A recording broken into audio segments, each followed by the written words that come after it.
যদিও ডাক্তারের নিষেধ ছিল যে কথা যেন নাই বলি, কিন্তু আল্লাহ আল্লাহ রসুলের কথা বলবো না, এটা হয়তো হয় কি করে? দুনিয়াতে তো কথা একটাই আছে,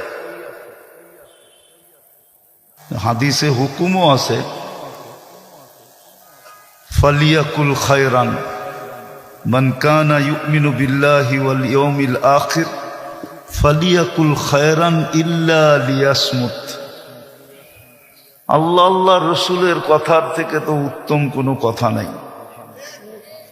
আর যদি এটাই না বলি তো আর বলমু কি? তাহলে বাচ্চা থেকে লাভই কি?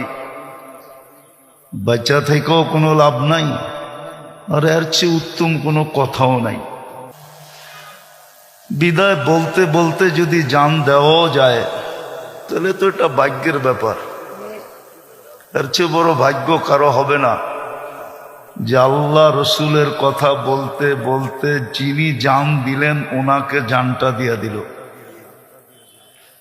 এই জন্য ডাক্তারদের যদিও অনুমতি ছিল না, কিন্তু তারপরও বললাম যে আল্লাহ আল্লাহ রসুলের কথা বলবো না তো কার কথা বলবো?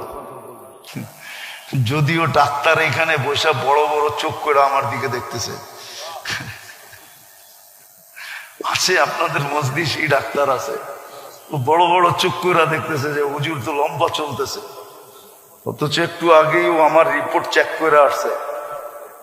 তো সারা দুনিয়ায় তো ছড়াই গেছিল, মরেই গেছিলাম।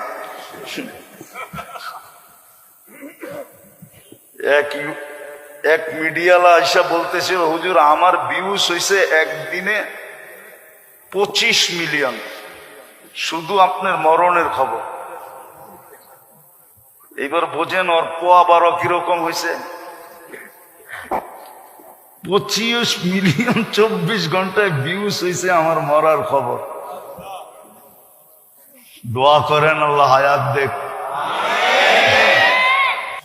আফসোস তো এটাই আমার যে এই উম্মত আল্লাহ চিনল না,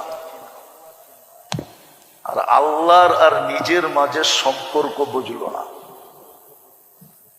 এই উম্মত যদি আল্লাহ চিনতো আর আল্লাহর সাথে আমাদের কত ঘনিষ্ঠ সম্পর্ক এটা যদি জানতো, তাহলে এক হাদিসে আছে আল্লাহ বলেন যে প্রত্যেকে চিৎকার দিয়া চাঁদ দিয়া দিত।